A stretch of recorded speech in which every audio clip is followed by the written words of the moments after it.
जी गोविंदास ते बोले, ए गोविंदा, बोले हाँ मेरो दाल बाटी खावे को मन हेरो है, तो दाल बाटी चूरमा।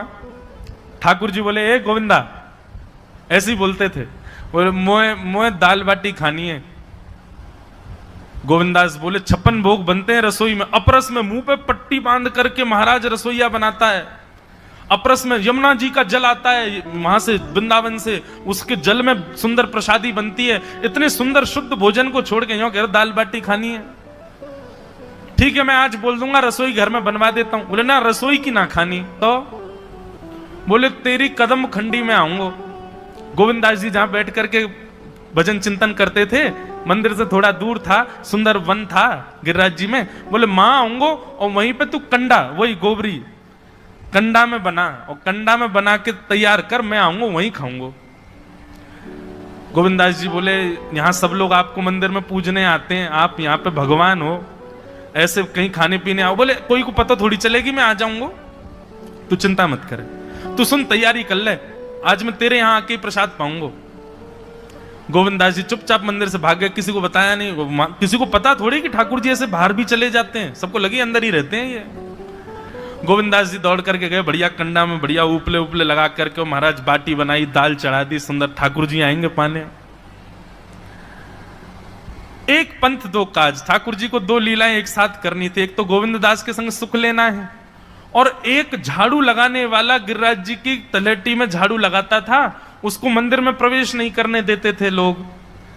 तो वो बेचारा बाहर खड़ा खड़ा ही दर्शनार्थियों से पूछता था कि ठाकुर जी दिख कैसे रहे, मुझे ये बता दो। दर्शनार्थी आकर के बताते थे नीली ठाकुर जी ने बाघा पहना है, गले में मोतियों की माला है, मकराकृत कुंडल है, ऐसा टिपारा ठाकुर जी के सिर पर रखा है, और ऐसा ठाकुर जी का श्रृंगार है। तो वो बाहर खड़ा खड़ा नेत्रबंद करके सुन सुन करके ही अपने चित्त में एक झांकी बना लेता था, और मन में सोचता था ऐसे दिख रहे होंगे ठाकुर जी। पर रोज प्रार्थना करता था, नाथ मुझे लगता है इस जन्म में तो आप मुझे कभी नहीं दिखोगे भगवान, इस जन्म में तो मैं आपके योग्य नहीं हूं, पर मेरे पर बस इतनी कृपा कर दो कि अगला जन्म मुझे दीजिएगा, तो कुछ नहीं तो चेंटी बना देना, तो चेंटी बन करके मैं आपके 56 भोग में ही आ जाऊंगा, भीतर आके आपका दर्शन कर लूंगा, लेकिन मुझ पर अनुग्रह कर देना। ठाकुर जी उसके इस भाव से इतने रीझ गए। गोविंददास को बोला था कि दाल बाटी खाने आएंगे, मंदिर बंद करके सब तो चले गए वहां से, सब लोग भोजनालय में भोजन प्रसाद पाने लगे। ठाकुर जी मंदिर से निकले अचक करके बाहर, गिरिराज पर्वत के ऊपर विराजते थे। जैसे ही बाहर निकल करके आए तो गिरिराज पर्वत के नीचे वही झाड़ू लगाने वाला नेत्रों से आंसू बह रहे थे, ठाकुर जी का चिंतन कर रहा था। आज ठाकुर जी ऐसे दिख रहे हैं, सिर पर चांदी का मुकुट पहना है, ठाकुर जी ने आज गुलाब का इत्र लगाया है, ठाकुर जी के ऐसे ऐसे मकराकृत ठाकुर जी के कटाक्ष, वो सब चिंतन कर रहा था। ठाकुर जी नीचे उतर करके जाने लगे, इतने में ही ठाकुर जी ने लीला करी, और जोर जोर से ठाकुर जी चिल्लाने लगे, अरे जल्दी ते आइयो, देखियो मेरे मेरे पाम में कांटो लग गयो, अरे जल्दी ते कोई आओ या कांटे को निकारो, मुझको तो बहुत दर्द है रो है, अरे भैया जल्दी आओ जल्दी आओ। अब ये स्वर जैसे ही सुना उस झाड़ू लगाने वाले ने, उसके नेत्र खुल गए। उसने देखा, बोले कि ये स्वर कहां से आ रहा है। उसने जैसे ही नेत्र उठा करके ऊपर देखा, तियों की माला पहनी है, मकराकृत कुंडल पहना है, चांदी का मुकुट चमक रहा है मस्तिष्क पर, ठाकुर जी के केश घुंघराले लहरा रहे हैं, और ठाकुर जी अपना एक पाम हाथ में पकड़ करके और एक पैर पर लंगड़ी जैसे खेलते हैं, ऐसे ठाकुर जी कूद रहे हैं यहां से वहां। नीचे से झाड़ू लगाने वाले लिखे, अरे ऐसा पुरुष तो मैंने जीवन में कभी नहीं देखा, ये कैसा पुरुष है। नीचे से ठाकुर जी को देखने लगा, अब स्वरूप उसको पता था, तो उसने कही ये जरूर ठाकुर जी होंगे, वहीं से प्रणाम करें। ठाकुर जी बोले प्रणाम कर रहा, दारी के जल्दी ऊपर आ, कांटो लगो मेरे पाम में, या को निकार। बोलने लगा, बोले मैं ऊपर नहीं आ सकता, गुसाई जी मारेंगे, सब लोग डांटेंगे मुझे। अरे नहीं गुसाई जी ऐसा कुछ ना कहें, ये सब तो बाहर के लोगों ने नियम बना दिए, मैं तो सबसे मिलूं, तू आजा जल्दी ऊपर। जैसे ही ऊपर गया, ज्यों ज्यों ठाकुर जी के समीप जाए त्यों त्यों उसके नेत्र सजल होते जाएं। ठाकुर जी के बिल्कुल समीप पहुंच गया। भगवान बोले देख काई को रो भैया, जल्दी कर, मेरे पाम में कांटो लगो या को निकार। जिन चरण कमलों के स्पर्श के लिए सदा लक्ष्मी लालायित रहती है, ठाकुर जी ने उसकी गोद में अनायास अपने चरण रख दिए। बोले जल्दी कांटो निकार, कांटो लग गो मेरे पाम में। अब वो ठाकुर जी के सुंदर तलवों को अपने हाथ से ऐसे देख रहा है, ढूंढ रहा है कहाँ कांटा लगा है, कहीं उसको कांटा मिल गया। अब इतने कोमल चरण ठाकुर जी को, उसके नेत्रों से आंसू भी गिरते जा रहे हैं, भाव विह्वल होता जा रहा है। मेरे सौभाग्य की सराहना, ठाकुर जी के इतने समीप। कांटा निकालने के लिए बार बार अपने अंगूठे से खींचे, लेकिन कांटा नहीं निकले। ठाकुर जी बोले, अरे जे हाथ पे ना निकलेगो।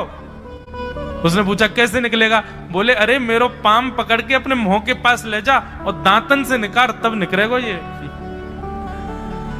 आहा, कितनी कृपा की ठाकुर जी। कृपा की न होती जो आदत तुम्हारी, तो सूनी ही रहती अदालत तुम्हारी।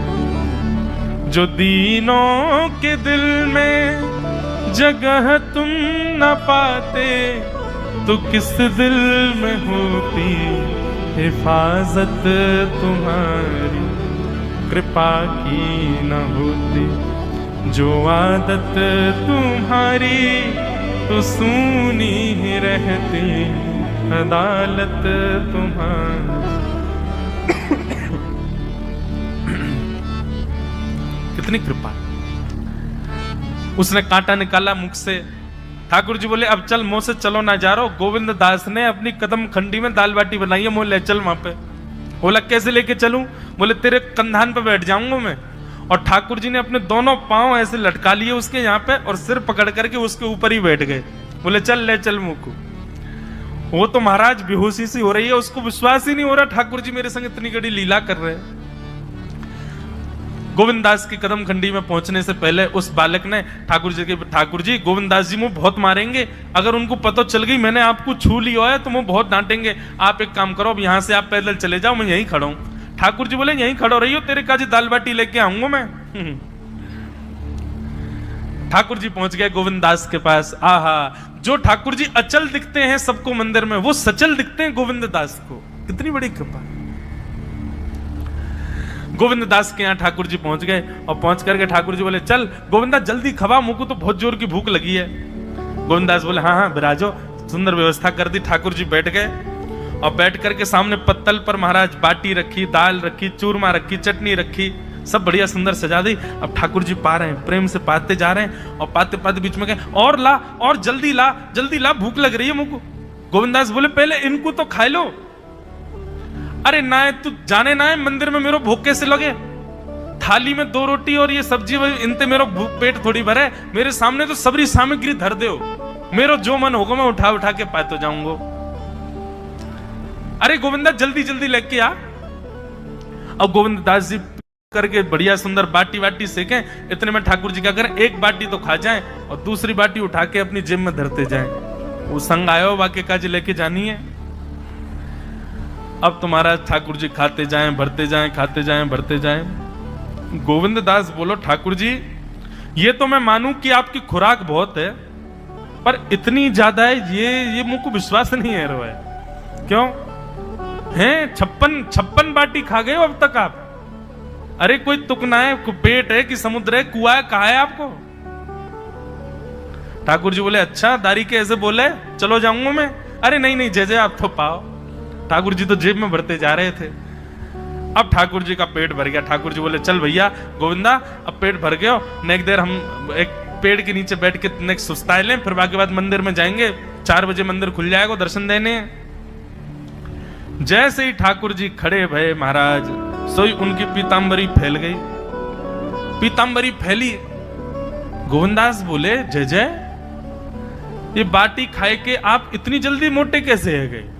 ये पेट आपको है तो सही, लेकिन ये इतना चौड़ो कैसे है? और पेट कोई खावे तो वो आगे की तरफ निकल रही है, ये कोने में कैसे निकल रहा है?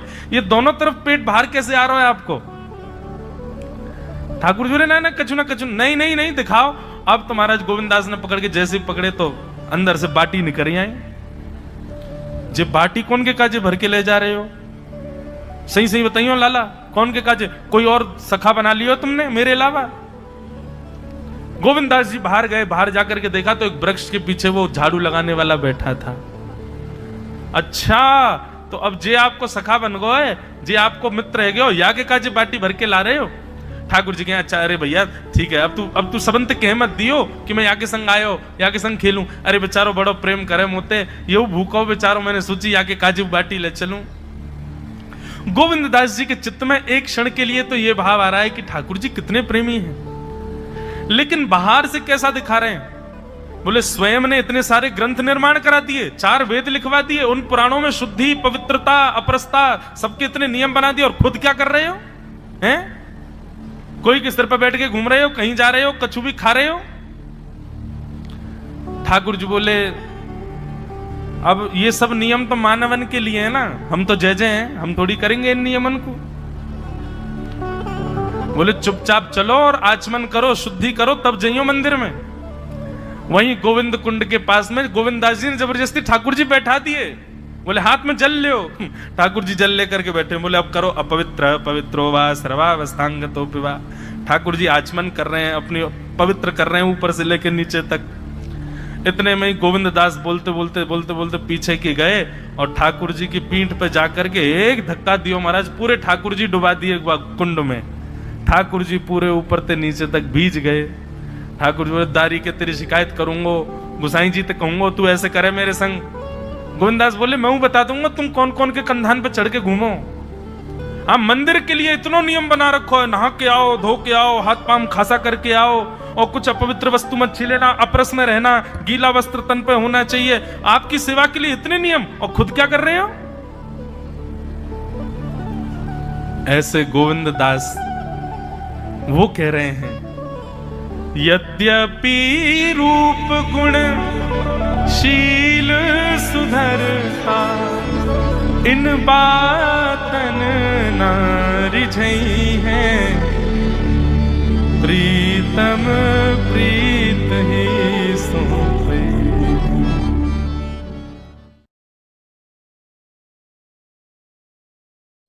किसी ने क्या खूब कहा है कि सुंदर होने से प्रेम नहीं होता, जिससे प्रेम हो जाए वही सबसे सुंदर लगने लगता है। जय श्री कृष्णा।